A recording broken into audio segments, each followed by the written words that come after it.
My father would tell me the same thing, never admit to anything, don't shit where you eat. He used to tell me Yeah. all the time, be careful, Yeah. be discreet.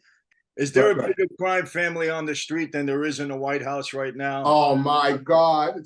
This RICO's 100%. gonna ruin us. And he went to jail for RICO's. I went to jail for RICO's. You went to jail for RICO's. All of us went to jail. Everybody. That was the beginning of the end.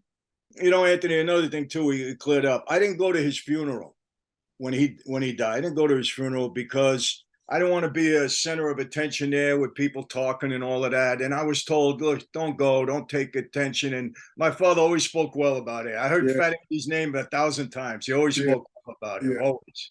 But Yeah. listen, I'm gonna be in New York. Are you coming up to New York? Yes, I was going to tell you. Yeah, I want to come up to New York for sure.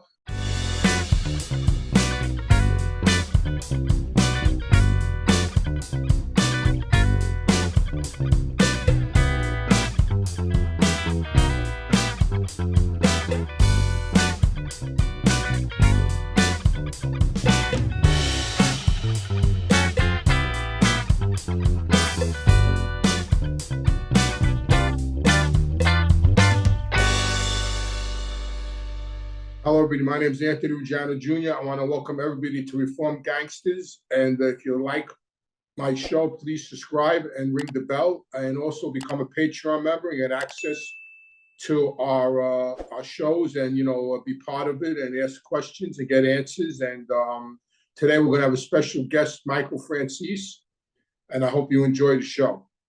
Yeah, I know you're busy. I know you're busy, boy. You're my idol. Let me tell you, always running around. God bless you. Yeah, I don't know where you get the. I just was telling Pasquale. Pasquale's on the line too. I was just telling him how tired I am. I don't know where you get the energy. Well, believe me, I'm tired too. Yeah, I got that full-time job too. Between all this and then going to work, oh my God! Well, thank God on my full-time job, I finally got them to give me a set schedule. Now I work only 3 12-hour shifts now: Sunday, Monday, Tuesday. So then I have 4 days off. Thank God. Oh my God, it's crazy. It's good. Well, you look good. You look like a youngster. Yeah, I'll be 70 in October. Hey, you know what? I think if the life doesn't kill us, it preserves us. Right. It's funny you said that, because I was thinking about that this morning. Like, I know you got me by a year, and we do look good for our age. Nobody at my job believes I'm going to be 70, especially they laugh, because they said, especially the way you act. Nobody would ever think you're 70. My father told me when he turned 60, I'll never forget, he was away and he called me up and he said, and it was his 60th birthday. And I said, oh my God, Dad, you're 60. I said, how do you feel? He goes, in between my ears, I feel like I'm 25, he told me. Yeah. I know it's the same way, but let me tell you, I got you by 2 years. You're 70? Yeah, I'll be 70. Yeah. You got me by 2 years? I just turned 72 in May. God bless you. Yeah, I'll be 70. Andy, I'll be honest with you. When I hit 60, all right, 60, not too bad. When you hit 70, that number kind of... I know. Yeah. I know. My friend and I were talking about it the other night, that 70, the average lifespan is 78. You know what I mean? Like, we're in the last leg of the journey. Like, it's for real now, It's for real now. Yeah, it's for real. Listen, a day at a time. That's it. We're taking a day at a time.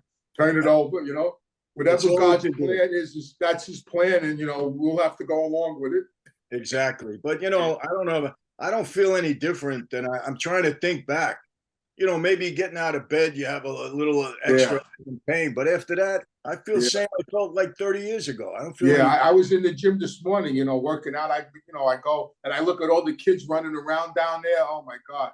Yeah, but it's just a friend of mine told me a long time ago, Dad, I'm free. I spent my 25th birthday. I was in jail. I was in Elmira for my 25th birthday. I was in Schuylkill for my 50th birthday, and I finally made it out for my 60th birthday. Now I'm out for my 70th birthday, so I'm doing better than I was. Yeah, well, that's how we measure our birthdays. Are we free or are we in jail? Yeah, exactly. That's what I was telling my son last night. Because my 25th birthday, I was locked up. I got in trouble. I got locked up. I was on a keep lock for my 25th birthday. I had gotten in trouble, and they gave me a disciplinary. They locked me up for 7-day keep lock, and I lost all my privilege for 20 days. Yeah, so I was in, and then my 50th birthday, I was in Schuylkill. At least they made me a birthday cake. The fellas, all the wise guys in Schuylkill, we had a big birthday party for my 50th. Lucky me. Oh, that was nice. Yeah. You know, so I wanted to, the mob stuff, we could talk that. We already discussed all that mob stuff. You know, what I was thinking today, I really want to talk to you about how our fathers affected our families. That's because I think that's a powerful message. You know, not you and I are in a unique position, I think, because we were raised that way. You were raised by Sonny, I was raised by Andy, and I think we're in a unique position compared to other guys on this genre. They weren't, they came into this life through a different road than you and I. Yes. And I think it affected our families a different way than it might have affected their families. Like there's a lot of addiction in my family, and I know there's a lot of addiction in your family. You know, I know addiction touched me. You escaped. That's a question I would love to hear. How did you, like, I know in the 70s, we were running around in the same circles, you and I, clubs, the discos. I even know you actually had clubs, you owned clubs or partners in clubs in Long Island, correct? Yes. So when you were running around, like I know I got caught up in the coke scene with other people, how did you avoid all that personally? Yeah, Anthony, I gotta give my dad the credit for that because he hated drugs, hated anything to do with drugs, to the point where when he hated something enough, he would talk to you about it all the time. All the kids, so he would talk to me about it all the time. He would make up stories about drug addicts and what he saw, and he told me later on a lot of it wasn't true, but he made up stories because he wanted to scare me. So he would make up stories about drug addicts and how he's seen them in the street and all this kind of stuff. And he drummed it into my head. The same thing he would do, he hated motorcycles. So he would make up stories about motorcycles to scare me. And I'm going to be honest with you, I'm the only kid that listened to him. I was just going to say that. I know your brother, and may she rest in peace, your sister didn't listen to him. Yeah, they didn't listen to him. Well, all due respect, though, they didn't have him around as much as I did when I was younger, because he went to jail when they were young. And I tried to teach them, but it's nothing like a father. Your father, especially my dad, was such a big presence in our family. So I just never wanted to get, and I think I'm fortunate, I'm blessed. I don't really have an addictive personality. I'll tell you another story. He hated gambling. Even though he had bookmakers working for him, he didn't want to gamble. So he used to preach against gambling. So one day I didn't listen to him. I went to the track with a bunch of my friends, and I had a Lincoln Continental, right? So I drive to the track out in where was it? In Garden City. I lost 7 out of 9 races, and I came out and somebody stole the hubcaps off my car. I said, this is a sign. I'm never going to gamble again. That was it. Yeah. It's so, when I listen to you, even when I listen to your shows, I have so much identification with you. It's amazing. The same thing, my father hated gambling, and he had big bookmakers with him. Like he had, I actually went to work for him and went to prison for bookmaking. It's ironic, but he hated gambling. And the same as you, I started betting when I was a teenager with a bookmaker, and he found out about it. So he sits me down in the kitchen and he tells me, let me ask you a question. He goes, who drives the Cadillacs and who drives the shit boxes? He told me, he said, so I said, what are you talking about? He goes, remember this, the bookmakers drive the Cadillacs and the gamblers drive the shit boxes. So you decide which one you want to be. Yeah. So, but as far as the drugs goes, when I was going out in the clubs, 19, I just got caught up in it, with the cocaine and the alcohol. I just got caught up in that scene, and eventually, I crossed over that imaginary line. But it affected my family too, like yours, like my brother and my sister. My father didn't do time like your father did, unfortunately, but he wasn't really around much either. He was always out. He was always out being Fat Andy, and he was out in the street, and my brother and my sister got caught up in drugs too, and it winded up the 3 of us became addicts, and I asked him once, I think I might have told you this, I asked him, what part does he think he played in that? And he told me he stopped paying attention. And you know, and we got caught up in it. But you know, his lifestyles would have, even my mother, may she rest in peace, she had a prescription, you know, she was addicted to pain, you know, prescription medication because of her relationship with him. I don't know how your mother was affected by your father with that relationship. Well, I got to tell you, my mother was a different addict. My mother was a money spending addict. Yeah. I thought it was that kind of an addict too. Oh my God, Anthony! I'll tell you, the fights in my house with my mother and father. My dad, God rest his soul, he was cheap. He didn't want to spend a penny. Right? Yeah. He would drive around in I'll never forget a 1964. What the hell do they call it? It was a little red car, a Valiant. Valiant, I remember that. Yeah. My mother wouldn't get in the car. She used to say, you know, how could you drive a car like that? He said, hey, I don't want anybody to know who I am or see anything like that. He wouldn't spend a dime. Yeah. My mother would spend money that she didn't make a year from now, you know, so she would spend it all here. So every day he'd come home, he'd find new furniture in the house. Yeah.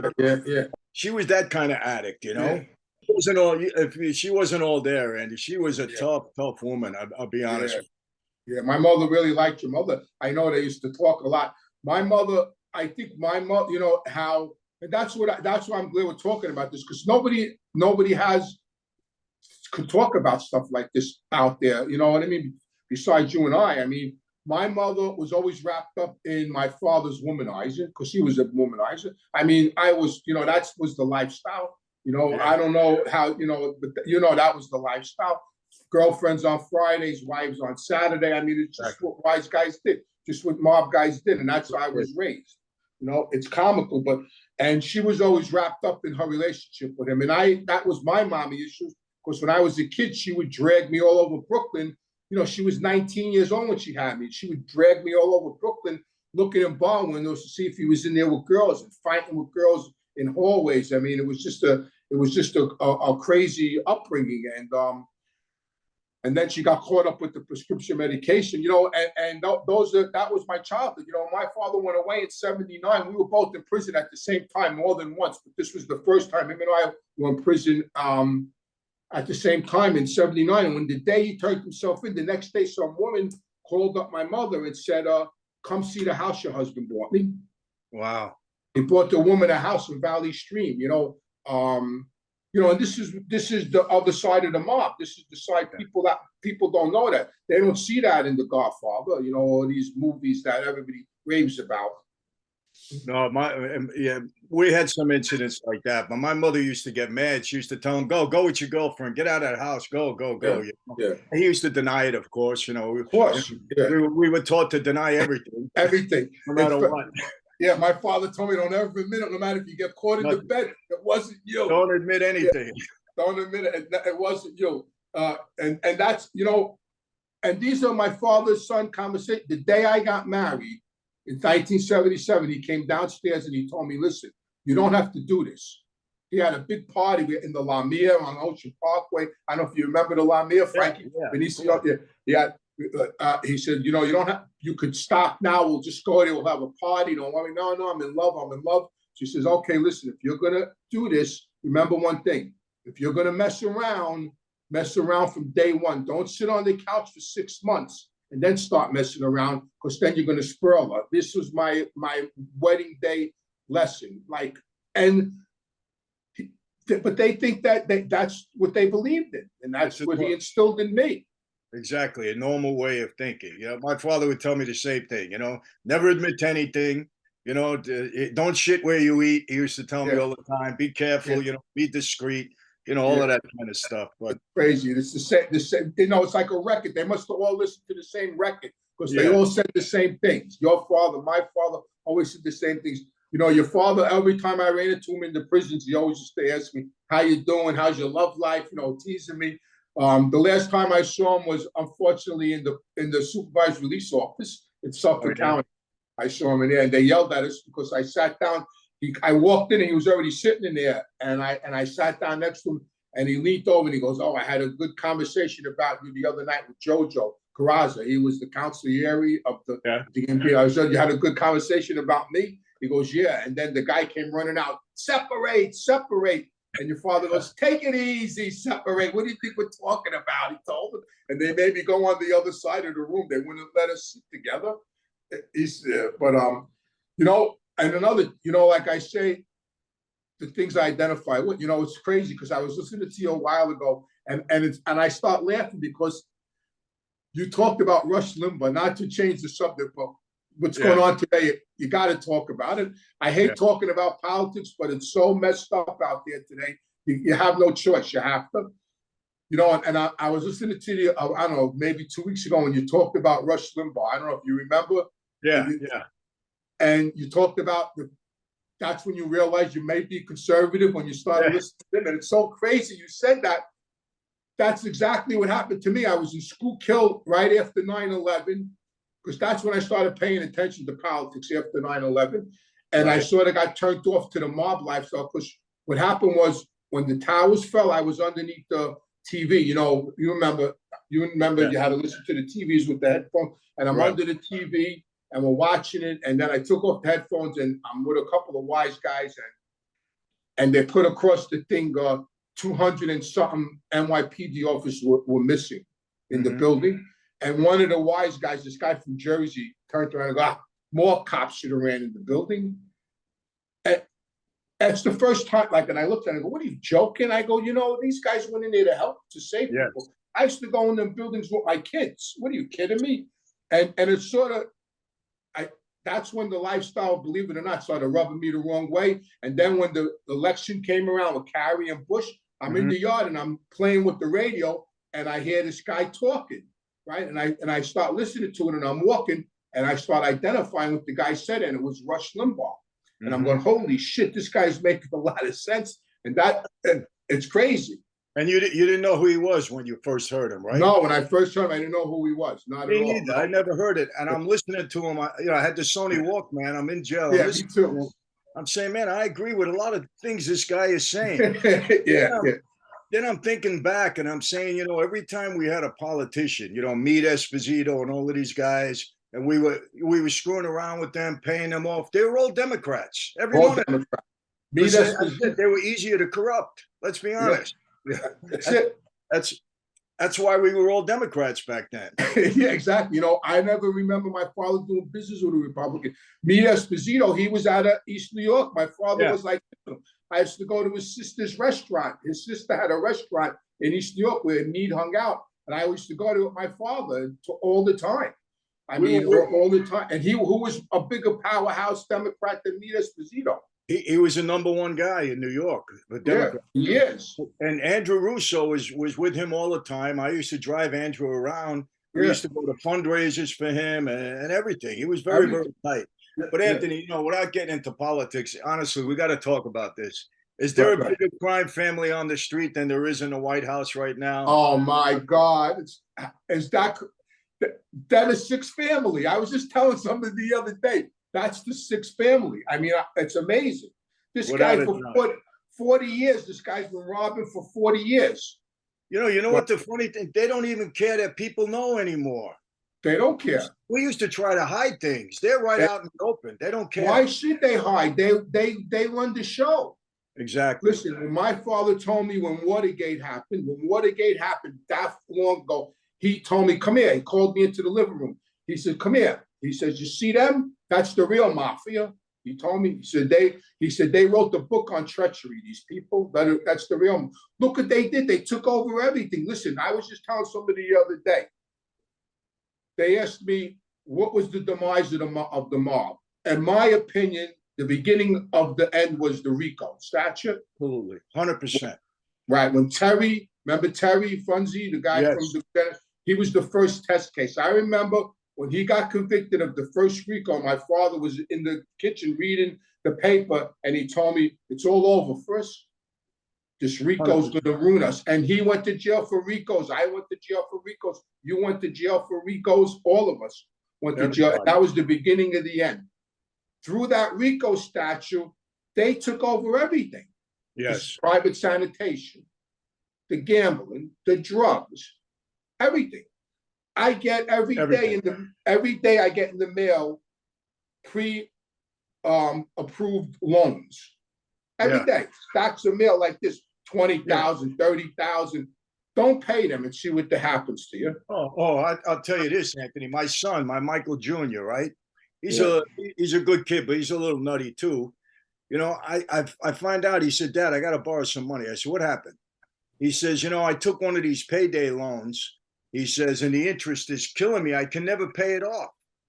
And if you see the interest that they charge on these loans, when we I go know. on the street and we're charging a point or two, and we're, making people that can't go to the bank, we're giving them money. And then you got the BS out there that we used to put all of these guys in a hospital and all that. Oh, nonsense. We gave guys money. We don't want to put them in a hospital. We want them to pay us, right? We gave them breaks. We gave them deals. We let them extend it.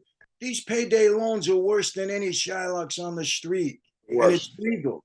You know what I found out, Anthony? As long as the government can tax you, they don't care what you're doing. As long as they can tax you. Gambling, how many of us guys went to jail for gambling? Yeah. Now it's legal. They tax you, it's okay. They took over, you're 100% right. And with RICO, they took over every industry and they tax you to death. They waste the money. They spend it on themselves. They get rich. It's without a doubt, sixth crime. Yeah. I mean, you were with the gas tax. Look what they're doing today with gas. With the gas. Unbelievable. With gas. Unbelievable. In California, where you live, forget it. The gas is, what is it, $7 a gallon? The state tax in California is 72 cents. Just the state. Add another 18 for the feds. We pay $6 a gallon out here. Yeah. I'm going to be honest with you, to all your people. If I could rob them again, I would do it in 1 minute. Yeah, of course, without a doubt. Without a doubt. Without a doubt. How much time did you get for that case? I got 10 years. I took a plea. I got 10 years, and I did 8 on the 10. But they hit me with a $14.7 million restitution, and then I had $5 million in forfeitures on top of that. So they got me for $20 million. They cleaned me out, Anthony. They cleaned you out. Yeah, they took everything. That's what they do. That's what they do. Did they throw that into a RICO? Was that a RICO? Yeah. What was the predicate acts? It was tax fraud was the predicate act. And then one other baloney thing, I forget what it was. But listen to this, Anthony. This is the truth. The guy that testified, my partner, he flipped on me, right? When I went to trial in the Giuliani case, he testifies against me first in the Giuliani case, the big racketeering case. I get acquitted, right? So now the government says you're useless. We're throwing you out of the witness protection program. He and I had $33 million in an account in Austria. It was a numbered account. He had half the number. I had the other half the number. When he flipped, I went and got his son and I said, listen, I'll fight him in court. I get it. But tell him, don't give up the money. That's our money. It's $33 million. Let it with interest. It'll be $50 million before you know it. So for the whole time, he doesn't give it up, right? When they threatened to throw him out of the program, he said, wait a minute, I got more information on Michael. He gives them his half of the account. Now, the number. Now, the FBI goes to Austria and they say, listen, this is a Mafia account. We got half the number. We want you to give us the money. The bank in Austria says, screw you. You bring us the whole number or we keep the money here. So now when I'm negotiating my plea, my lawyer says, you're never going to get your hands on the money. They know about it already. So I used it as a tool to get my time down from 20 down to 10. I give him that. I signed a plea agreement.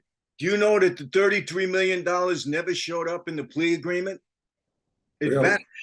Yeah, it vanished. Where the heck did that money go? Biden got it. It vanished. It doesn't show up anywhere. And if I bring it up, they'll call me a liar. Of course. Of course. It's amazing.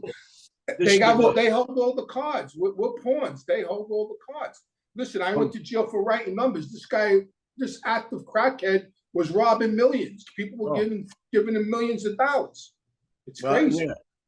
Yeah. And he's donating it to the Democratic Party. Yeah. He'll get a sweetheart deal too. Like I think you're talking about that guy Bankman and Hunter Biden. Forget about it. Yeah. Anthony, I had 18 shell companies that were licensed to collect the tax. They didn't have a building. They didn't have an employee. They had nothing but a bank account. And all we were doing was collecting money and sending it every other place. That's exactly what Biden is doing with those accounts. They're shell companies that do nothing but collect money. Yeah. Same exact thing. They don't ask him the right questions. I wish I had an opportunity to sit down with him and say, explain this business that you have. You know, where's your offices? Who's your employees? And what product or what service are you providing to collect this money? They can't answer that. They can't because they're the mob. It's the mob. It's the mob. Absolutely. It's the mob. It's crazy. It's just, you know, and everybody keeps asking me the same thing to buy, you know, the same questions. But I want to ask you this question. You know, I just came from Arizona. You know that, right? I just went out in Arizona. Did you went out there with him when you did? Did you do the show? Yeah, I did the show with him. Did you go to Arizona? I went to Arizona. Yeah. What you think of it? What you think of the setup? I mean, you know, listen, Sammy is Sammy. I mean, look, we had a good time. It was okay. He did it. I know he's trying different things. I mean, I didn't even watch it afterwards. I know he posted it someplace, but if we had some kind of deal, he said, Michael, we're going to, and I didn't care, honestly, Anthony. If I could help him, I wanted to help him. But let me turn the table. What did you think? Well, I tell you, he treated me really well. I never knew he was that fun, that much of a jokester. Like, I was pleasantly surprised. He likes to play jokes on people. I think, you know, for me, he was professional. We got along great. Him and I, you know, we have some history together.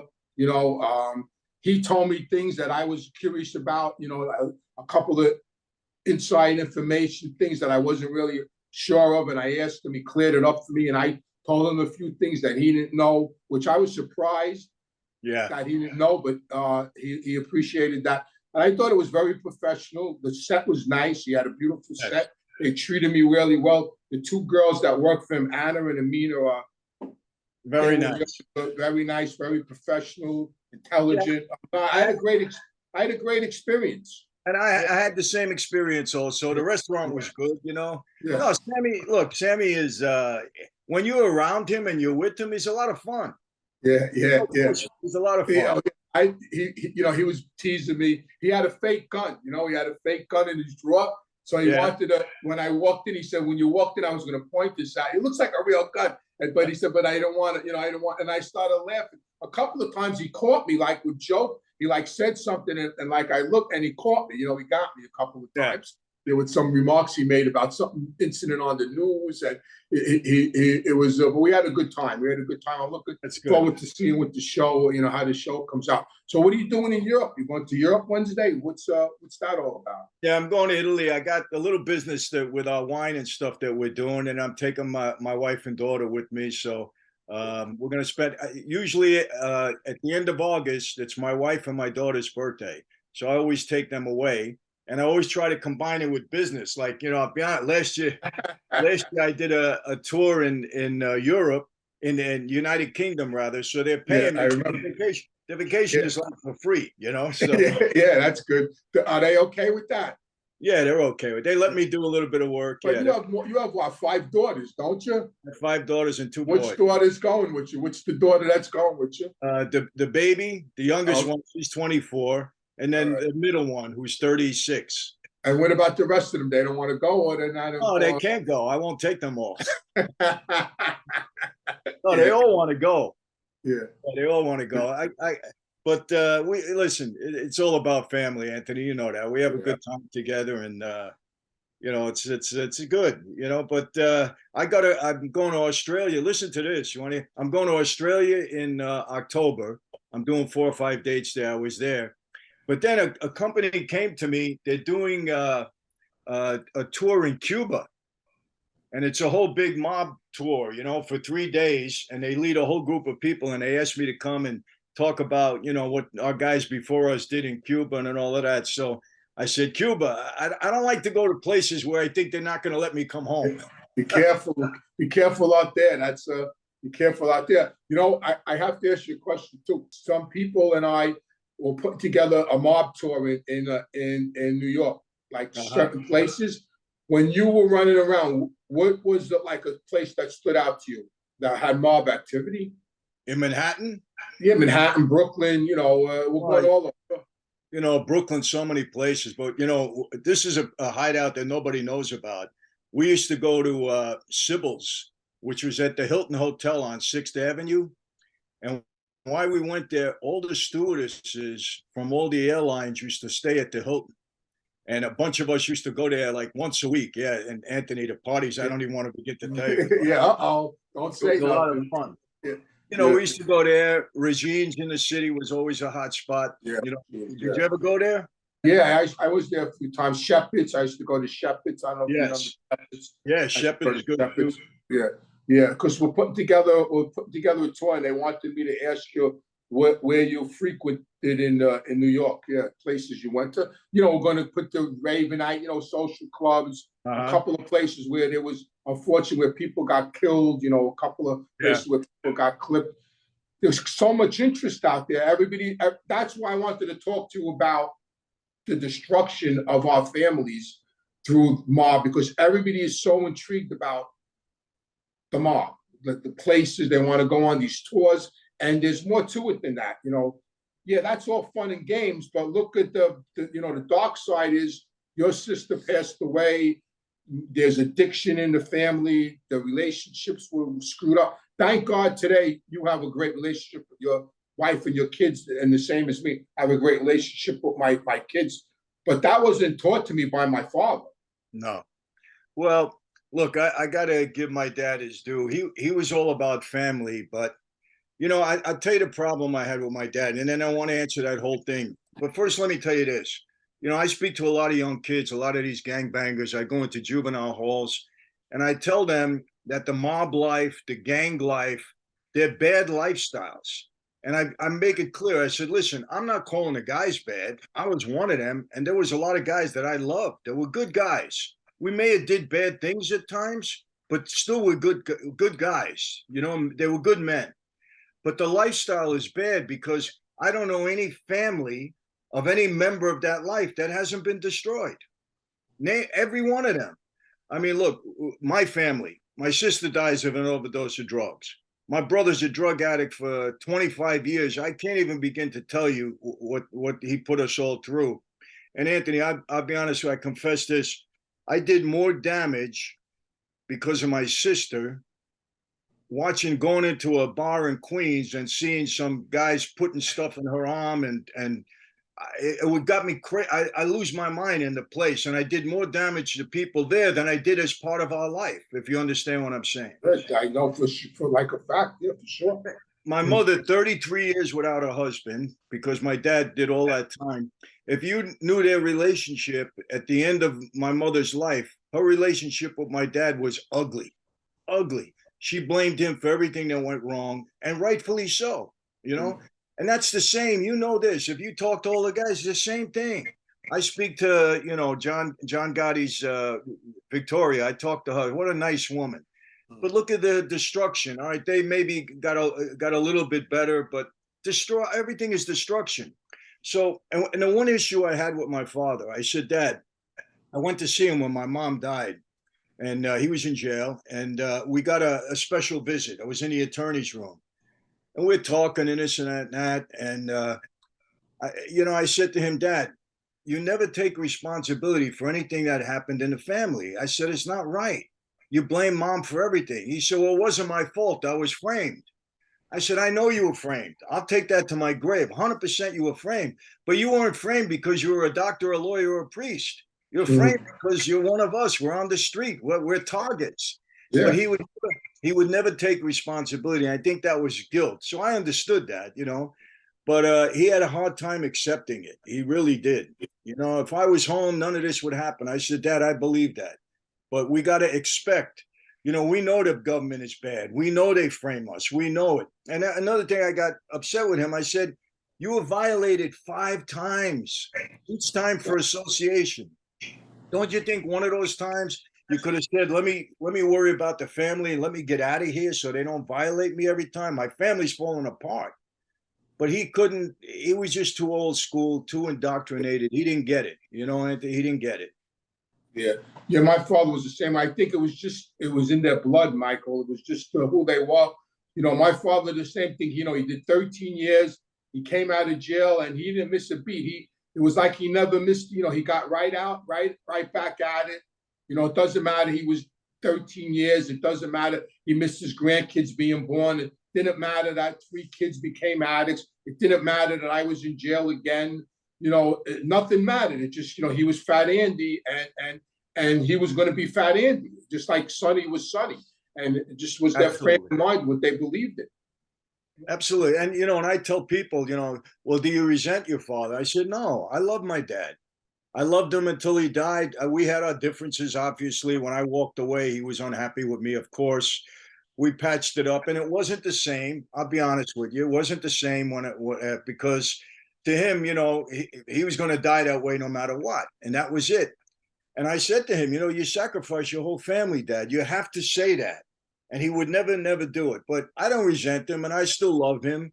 We just had, differences in that regard. And, listen, Anthony, another thing, too, we cleared up. I didn't go to his funeral when he died. I didn't go to his funeral because I don't want to be a center of attention there with people talking and all of that. And I was told, look, don't go, don't take attention, and you don't want any disturbances at your father's funeral. So I understood that. I said, okay. Now I went privately to visit him, obviously, and I went to the cemetery to see him. But, people out there, they talk, oh, you didn't even go to your father's funeral and all of that. But they don't know. They don't understand what we had to go through. They don't get it, And I hate the fact when people try to talk to you about your personal life that they know nothing about. We all had reasons for doing what we did, and it's nobody's business why we did it. Why we had to do it, because they don't know the dynamics of our family and what went down. They don't get it. But if you're on social media, you open yourself up for that. So we got to be accepted. Yeah, you explained it a while back, when you did your show, and you mentioned me, but they didn't walk in our shoes. These people didn't walk in our shoes. I know why you didn't go see your father's funeral, and I that's what you needed to do. You would have went there. You know what would have happened? Some jerk would have been in there, made some off the cuff remark. What are you going to do? Have a fist fight at your father's funeral? It just would have been a bad scene. I didn't go to my father's funeral, unfortunately, because the government wouldn't take me to my father's funeral. I was incarcerated. Michael, listen, I know you got to run. Thank you again for coming on my show. I appreciate it.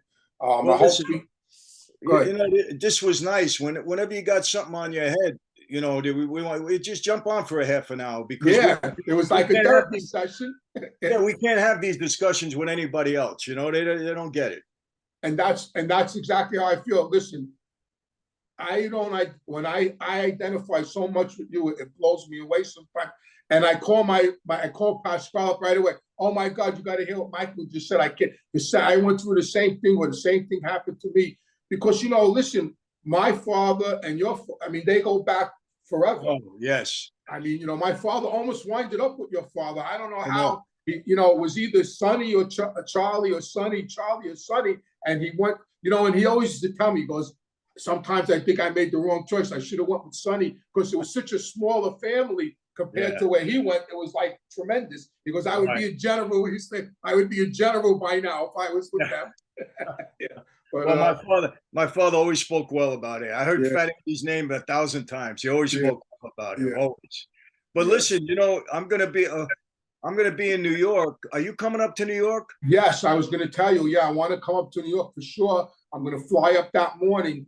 I need tickets. I guess. I don't know. No, what are you doing? You're my guest. It's what day is it? The 28th, September 28th. At the Beacon, right? The Beacon Theater? Yeah. It's confirmed. The tickets go on sale this week. All right. Yeah, next week the tickets go on sale. But yeah, next Friday, we'll have a good time. Who's going to be in the show with you? Chaz and Mike Tyson? Me, Tyson, and Chaz, yeah. Now that's a guy, Mike Tyson. He made a big change. He made a big change. Absolutely. Yeah. He was ferocious. It's funny because I know you're friends with him, and I was talking to my son the other night, and that was the last fight I saw before I went into treatment in 1988 when he fought Michael Spinks. Yeah, remember? It lasted about. I remember Michael Spinks was trying to block punches with his leg. He was in the corner, scared to death. Right after that fight, I went into treatment, and I got clean. Thank God. Yeah. Right after that. I would tease Mike. I said, Mike, Spinks lost that fight when you signed the contract. Yeah, without a doubt. Yeah, He was so scared. When you could see him in the ring, he was like, forget he it. was terrified. He was in the corner. He literally tried to. I remember he lifted up his leg at one time to try to block a punch with his leg. Mike was throwing haymakers at him. I got to tell you, Mike has still got the same power. Same. Yeah, he does. God, forget about it. You know, right, he punch you in the arm. He teases you. Gives you a few. Oh, you know what happened? We were filming because we got this platform that we're putting together. So we're filming in Florida a couple of months ago, and he was kind of low key, very low key. So the guy that was working with us, I said, "Hey, you got to get Mike, get him up, get his energy up." You know, well, how do I going to do that? I said, "Watch." I said, "Mike, demonstrate how you used to get excited in the ring. Show us how some of your moves and everything else." I said, "Show it on him." So he looks at me. He comes over to me, whispers, he says, "Hey, will you get in the middle of this?" I said, "Get in the middle. That's Mike Tyson." Get in the middle of it. Yeah. All of a sudden, oh, he perked up and he started doing all his moves, and then he had high energy. He's funny. He's crazy. He's a good guy. He's a great. It was a great. He could have been really great. If too bad Gus D'Amato died on him. I think once Gus died on him, that was a big downfall for him. Oh, I'll tell you, if Cuss doesn't die, he retires as undefeated. Yeah. Nobody once King got his claws into him, that was the end of him. Absolutely, nobody would have beat him. He was just he was unbelievable. He was ferocious. He was ferocious. Yeah. But you can see some of the little clips that we have. I'll send them to you when we launch this. Yeah, please do. Yeah. It was so classic watching him answer questions and everything. These things come out of his head, these little words of wisdom. It's unbelievable. He's very smart. Yeah. Anyway. All right, Michael, listen, have a safe flight to Italy. Tell your wife and your daughter I said happy birthday. I'll get in touch with you when you get back. I'll see you in New York. Great. And like I said, anytime if you want to jump on for a half an hour, you just definitely. Thank you again, Michael. Thank you. God bless. Take care. Take care, my friend. Okay. Thanks, Michael. All right. Take care. All right. Bye-bye, Mike.